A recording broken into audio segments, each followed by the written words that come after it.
안녕하십니까.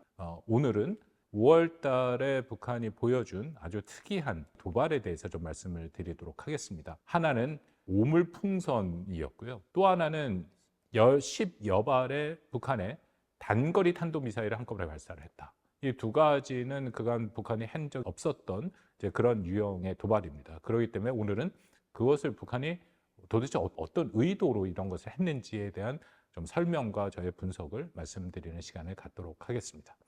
먼저 여기서 시작은 5월 25일 날 북한의 그 김광일 국방성 부상, 우리로 따지면 뭐 차관쯤 되는 사람이죠. 이 담화를 발표를 했습니다.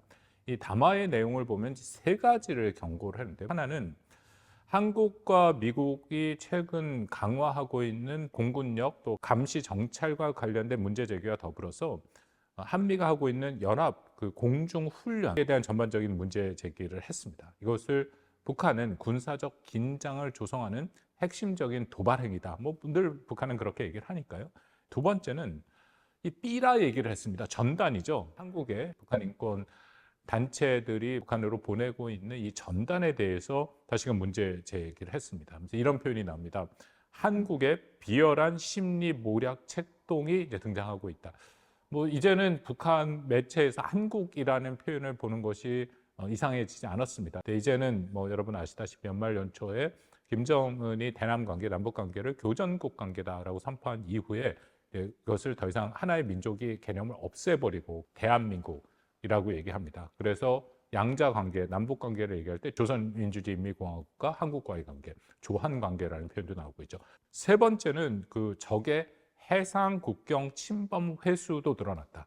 그러니까 NLL 인근 지역에서의 우리의 정당한 정찰 행위라든지 혹은 선박이라든지 우리의 영해에서 움직이는 것들을 다시금 문제 제기를 했습니다. 이 세 가지를 문제 제기를 했고, 그러면서 뭐라고 경고를 했냐면, 늘 북한은 우리가 보내고 있는 것을 쓰레기, 오물이라고 얘기를 하죠. 오물 살포 행위에 대해서도 맞대응할 것이다 라고 경고를 했습니다.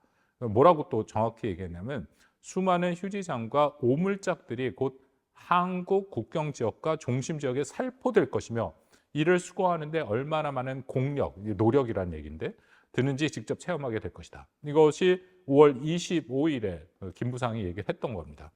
그리고 나서 여러분 아시다시피 실제 오물을 투척을 했습니다. 오물 풍선이 날라왔죠.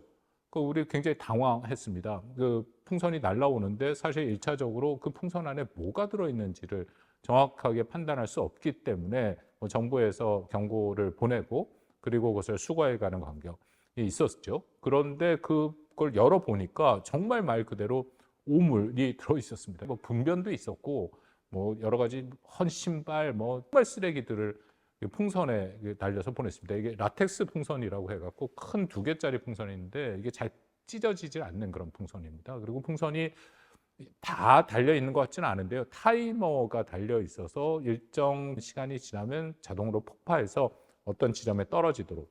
물론 풍선 자체가 항법 장치를 달고 있지 않습니다. 우리가 한국에서 보내는 건 항법 장치가 있습니다. GPS가 위치 확인이 되는데 북한에서는 GPS로 달려서 오는 것 같지는 않고요. 그렇지만 어쨌든 이것이 바람을 통해서 오는 것은 맞습니다. 그래서 예를 들어서 북한 서부 지역에서 이 풍선을 보내면 한반도 남쪽으로 전역으로 쫙 퍼져서 내려오게 되죠. 그러면 지금 오물 풍선을 북한이 보냈냐가 중요한데, 이 풍선이란 것은 이 바람에 따라서 움직이기 때문에 현재 4월 이후에 남한에 있는 단체들이 북쪽으로 풍선을 보내기 시작했습니다. 왜냐하면 그 전에 겨울 같은 경우에는 이 남쪽에서 북쪽이 아니라 북쪽에서 남쪽으로 바람이 불기 때문에 제대로 풍선을 보낼 수가 없거든요. 그래서 보통 4월부터 일부 단체가 그걸 보낸 것은 뭐 이래저래 알려진 사실이고요. 거기에 대해서 이제 북한이 대응을 하기 시작했다라는 거죠. 그래서 실질적으로 이렇게 오물풍선을 보냈다라고 알 수 있습니다. 북한이 왜 이렇게 남한에서 북한으로 보내는 풍선에 이렇게 민감하게 북한이 반응을 하느냐, 이것이 중요한 질문 중에 하나인데요. 북한의 입장에서는 이것이 굉장히 큰 자신들의 체제에 대한 위협이 됩니다. 북한이 말하는 그 안에 무슨 오염, 쓰레기가 담겨 있는 것은 전혀 아니고요. 생필품들이 많이 달려 있습니다. 예를 들어서 코로나 기간 같은 경우에는 타이레놀 1불짜리 달러도 있고 때로는 쌀도 보내고, 그리고 북한에 필요한 것들, 그리고 뭐 한국 문화를 볼 수 있는 USB 같은 것도 그 안에 있고 단체들과 인터뷰를 해보면 이것은 북한에게 인도주의적인 차원에서의 보내는 물품이다라고 얘기를 합니다. 또 하나는 일부 단체에서는 이제 전단이 들어가는데 이 전단에 뭐 당연히 북한의 문제점을 얘기하는 것도 있고 그냥 단순히 북한 바깥의 세상이 어떻게 돌아가고 있는지 이제 그런 내용들을 얘기하는 것도 있는데요. 북한이 제일 민감하게 생각하는 내용이 김정은의 탄생의 비밀이죠. 북한에 관심 있는 분들은 다 알겠지만 북한의 이른바 백두혈통이 내려오는 그 단계를 보면 장자 전통입니다. 이게 유교적인 개념이 있는 거죠. 그래서 김정일 같은 경우에는 첫째 아들 장자죠. 근데 김정은은 장자가 아닙니다. 김정일의 장자는 김정남이죠. 근데 김정남은 김정은이 그 사실상 독살했다라고 뭐 알려지는 사실이고요. 김정은 같은 경우에는 김정일의 세 번째 부인의 두 번째 아들입니다. 우리한테는 뭐 상당히 익숙하지만 북한의 대다수의 주민들은 이 사실을 모른다라는 거죠. 이건 북한의 백두혈통 체제의 굉장히 근본적인 문제 제기와 정통성을 건드리는 얘기가 되는 겁니다. 그만큼 북한의 입장에서는 최고 존엄에 대한 근본적인 훼손이 되니까 여기에 대해서 그렇게 민감하게 반응을 하고 있다라는 겁니다. 아마 여러분들 기억하시리라고 생각하는데 북한이 이 문제에 대해서 거칠고 사실상 군사적인 대응을 했던 것은 2020년 6월이죠. 그때도 한국의 대북단체가 전단을 보내는 것을 빌미로 삼아서 김여정이 직접 나와서 한국에 대해서 공개적인 비판을 시작을 했고 굉장히 짧은 시간 내에 결국 개성에 있는 공동연락사무소까지 폭파했습니다.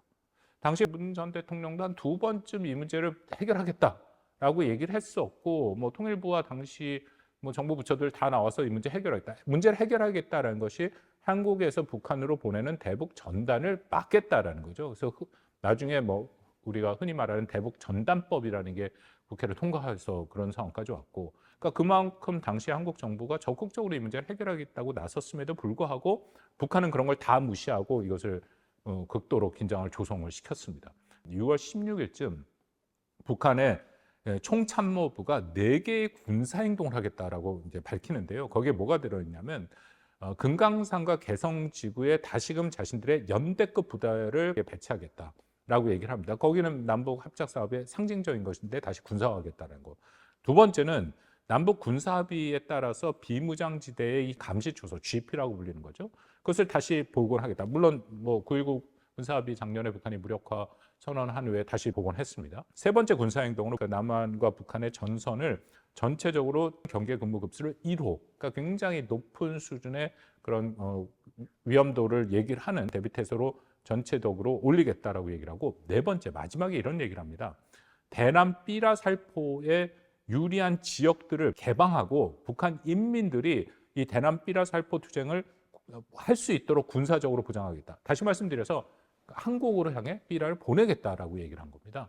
결국 그 2020년의 4대 군사행동은 김정은이 6일 지난 그 중앙군사위 예비회의에서 이 총참모부가 제기한 대남 군사행동 계획을 그냥 보류해 버립니다. 그래서 실질적으로 이행은 안 되고 이제 후에 아까 말씀드린 GP 같은 건 이행이 됐죠. 근데 이번에는 삐라가 날라왔다. 그것은 아까 말씀드린 것처럼 4월 달에 우리가 보낸 것에 대한 대응이고 그만큼 북한이 민감하게 생각을 하고 있다라는 겁니다. 5월 28일 날 밤부터 삐라가 내려왔고 그 다음에 북한의 김여정 부부장이 5월 29일 날에 또 담화를 발표를 합니다. 이 담화의 내용을 보면 상당히 좀 당황스러운 내용들인데요. 뭐라고 자신들의 행동을 정당화하냐면은 북한식 표현의 자유다라는 거죠. 우리는 우리 정부에서 나서서 삐라를 보내는 게 전혀 아니지 않습니까? 우리야말로 자유민주주의 국가로서 표현의 자유가 보장되니까 한국에 있는 단체들이 이것을 보내는 것을 막기가 어려운 것이죠. 원칙적으로 막으면 안 되는 그런 상황입니다.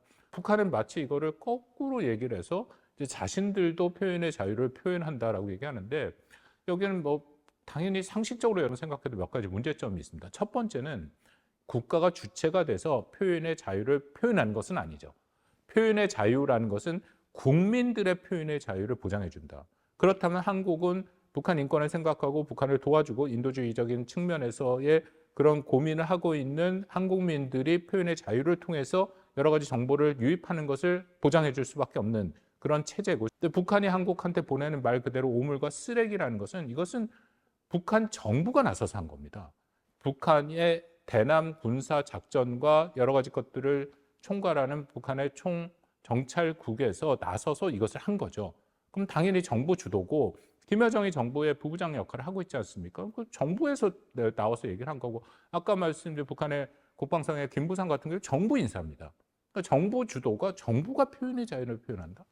말이 안 되는 그런 얘기인 것이죠. 그래서 이것을 참 받는 입장에서는 여러 가지 좀 우려가 되긴 합니다만 전체적으로 북한이 제 판단에는 일종의 고육지책을 하고 있다. 그러니까 그만큼 전단이 체제 위협이 되고는 있지만 효과적으로 막을 수는 없기 때문에 오물을 보낸다. 북한의 노림수는 한 두 가지 정도로 생각되는데요. 이렇게 그 오물을 보내서 한국을 좀 표현해 그렇습니다. 괴롭히는 거죠. 한국 내에서 이 전단을 보내는 그런 단체들에 대한 문제 제기가 2020년에 있었습니다. 그들을 비판하는 목소리가 더 커져서 전단 살포를 중지시키게 하는 일종의 남남 갈등을 좀 야기하거나 모색하는 하나의 목적이 있을 수 있다라고 판단이 되고 또 하나의 목적은 이게 굉장히 감정적인 거거든요. 김정은이 대노할 만한 전단 살포기 때문에 뭐 김여정을 비롯해서 북한의 그 핵심 지도층 같은 경우에도 김정은의 좀 눈치를 봐야 되지 않느냐. 그래서 뭐 이렇게 얘기했겠죠. 지도자 동지 우리도 대한민국에 정말 오물을 보냈습니다. 약간 그렇게 얘기할 만한 그런 일종의 행동이지 않을까라고 생각하는데 그리고 또 이 일부에서는 과연 이 오물풍선 때문에 우리의 안보가 흐트러지지 않느냐 하는 얘기가 있는데 뭐 제 판단에 크게 우리 안보에 직접적인 위협은 없습니다. 물론 이거 내려오는 오물이 풍선이 터져서 이것이 떨어져서 어떻게 보면 우리의 재산이나 인명의 일부 피해가 올 수도 있지만 현재로서는 그렇게 보이지는 않고요. 북한이 이렇게 보낸 건 2016년, 17년에도 각 해에 한 1,000개 정도의 풍선을 보냈습니다. 그때는 꽤 무거운 것들이 와서 일부 한국에 있는 자동차가 파괴되거나 우리 재산상의 손실이 있었죠. 이번엔 그 정도 수준은 아니다라고 판단을 합니다만 앞으로도 계속 보낼 가능성은 열려 있다. 거기에 대한 대비는 필요한데요. 그렇다고 우리가 이것을 대비하기가 좀 까다롭습니다. 이 풍선 종류는 뭐 레이더나 그런 데 잘 잡히지도 않고 이 또 풍선을 깨기 위해서 우리가 할 수 있는 군사적인 옵션도 크지 않습니다. 그래서 너무 걱정하시든 말고 그렇지만 또 이것이 우리한테 좀 불편함이 있다라는 것은 우리가 어느 정도 알고 있는 것은 중요하다. 일부에서는 혹시 생화학 무기를 여기에 집어넣어서 오지 않느냐 하는데요.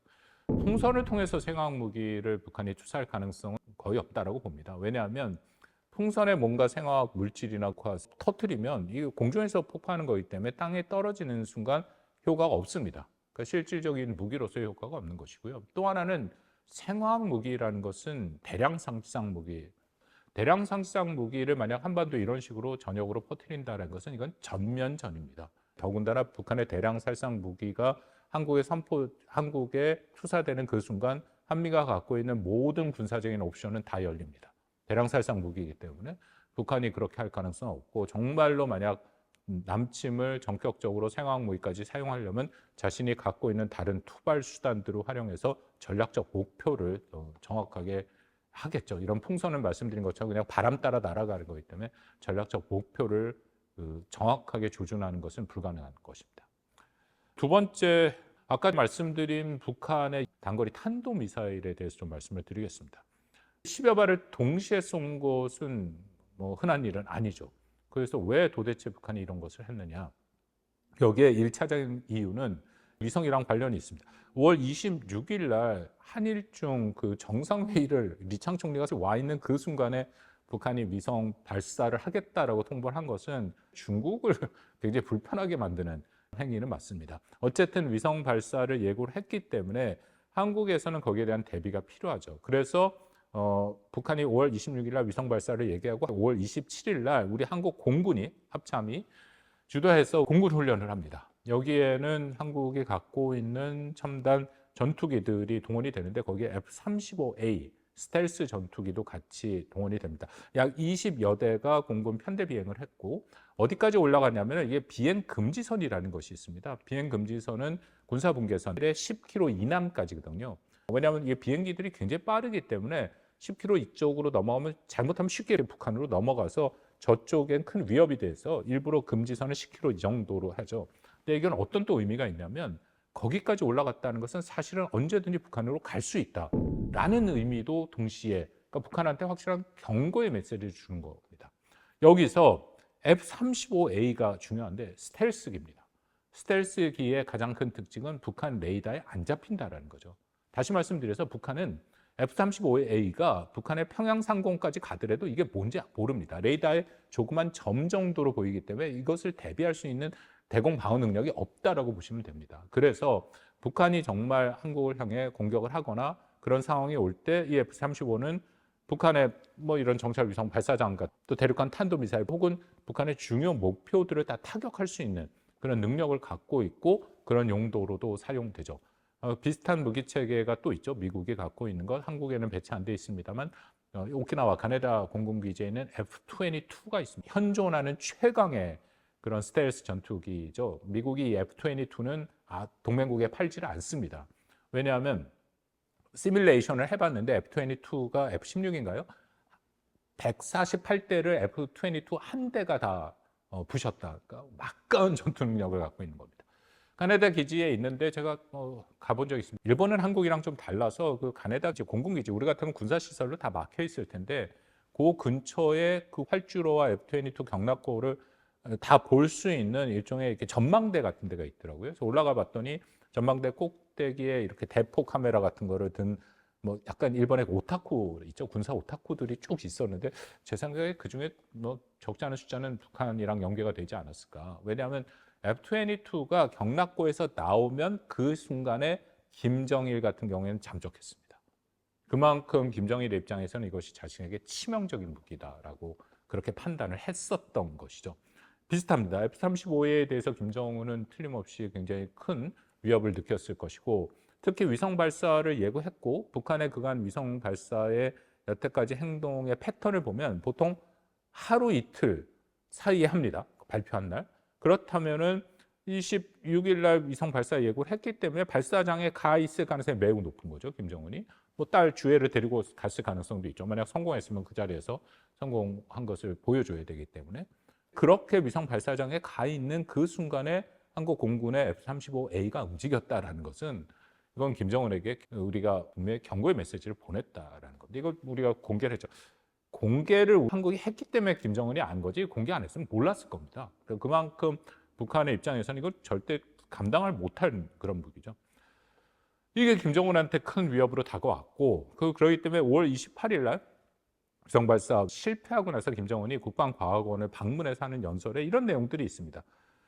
반복되는 공중 정탐 행위가 얘기를 하고 있고 미 전략자산의 조선반도 지역 투입 뭐 그렇게 얘기를 하면서 자신들이 한반도 유사시에 미국이 군사적 개입을 하지 못하게 하는 그런 군사력을 보유하고 있다라고 얘기를 하고 있고 또 작전 초기에 한국군을 뭐 완전히 붕괴시킬 수 있는 역량을 가지고 있다라고 얘기를 합니다. 따라서 북한이 5월 30일 오전 6시에 탄도미사일 10여 발을 발사를 한 겁니다. 이 탄도미사일은 뭐냐면요. KN-25로 불리는 600mm 초대형 방사포입니다. 이게 어떻게 되냐면 이렇게 4발을 동시에 쏠 수 있는 다연장 로켓포라고 하는 것이죠. 그래서 4발을 굉장히 빠른 시간 내에 이제 뭐 발사할 수 있는 그런 체계인데 근데 중요한 것은 북한이 이것을 개발하면서 처음부터 목표를 뭐라고 얘기하냐면 이것은 한국과 미국의 공군력을 제압하기 위해서 만든 것이다. 정확하게 말씀 2022년 12월 31일 이 자료들이 있는데 그때 보면은 600mm KN-25의 방사포를 기증하는 그런 뭔가 이벤트를 합니다. 그러니까 인민들이 뭐 기증을 해서 드디어 북한 인민군이 이걸 보유하게 됐다라는 것을 막 선전하는 건데요. 여기에 대해서 그 당시 2022년 2월 달에 훈련을 합니다. 훈련을 하면서 KN-25의 효용성을 이제 얘기를 해주는데 이게 뭐 전체적으로 사거리가 하면 400km 정도 나갑니다. 이번에 300여 킬로 나갔으니까 주요 항국에 있는 주로 비행장 또 공군 시설들을 타격할 용으로 쓰겠다. 주요 목표들 공군 작전 기지나 그런 공군 기지들의 한 문 4발씩 다 쏠 수 있도록 할당해 놨다. 그 4발에는 저위력, 전술핵을 탑재할 수 있다라는 것이죠. 그것을 통해서 유사시에 한미의 공군력을 완전히 무력화할 수 있도록 자신들이 대비가 되어 있다라고 얘기를 합니다. 정확한 표현은 이렇게 얘기합니다. 공중 우세를 자고자 된, 그러니까 잘난 척한다는 뜻인데요. 하는 미국 남조선 연합 공군 역량에 대한 인민군대의 철저한 억제 준비 태세와 대응 의지가 남김없이 과시됐다. 이것은 KN-25 시험을 하고 난 후에 이런 얘기를 한 겁니다.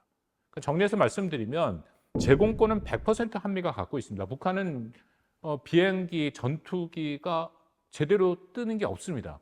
그중에 상당 전투기는 저보다 나이가 많습니다. 이거 뭐 뜨다가 이미 많이 부셔지고 했던 것들은 지난번 훈련 때도 이미 우리 정부 당국이 다 판단하고 있고요. 이제 그 정도로 낙후됐기 때문에 제공권은 확실히 한미가 갖고 있다. 북한은 그것이 이제 군사적 큰 위협이 되는 거죠. 그래서 이번에 F-35A가 비행 금지선 이남까지 내려갔던 것들을 대비하기 위해 KN-25의 능력을 보여줬다. 여기서 그러면 과연 그게 효과가 있을까? 억제력이 있을까? 없습니다. 왜냐하면 북한이 정말 KN-25를 활용하고 특히 거기에 전술핵, 저위력 핵무기를 써서 우리의 비행장당 그렇게 날린다 하는 것은 그 순간에 전면전이 됩니다. 당연히 공군이 거기에 대한 대비가 돼 있습니다. 우리가 갖고 있는 미사일 방어 체계도 있고 활주로 복구 훈련 같은 것도 돼 있고 당연히 북한의 그런 공격에 대해서 우리가 충분히 공군력을 구사할 수 있는 여러 가지 작전 계획들과 대비가 돼 있다는 거죠. 그렇기 때문에 북한이 보여주는 이것들은 일종의 자신들의 과시, 어떻게 보면은 뭐 김정은이 느끼는 위협을 방증하는 그런 효과가 있다라고 생각이 되지만 실질적으로 그들이 한미의 공군력을 억제할 수는 없다라고 생각을 합니다. 감사합니다.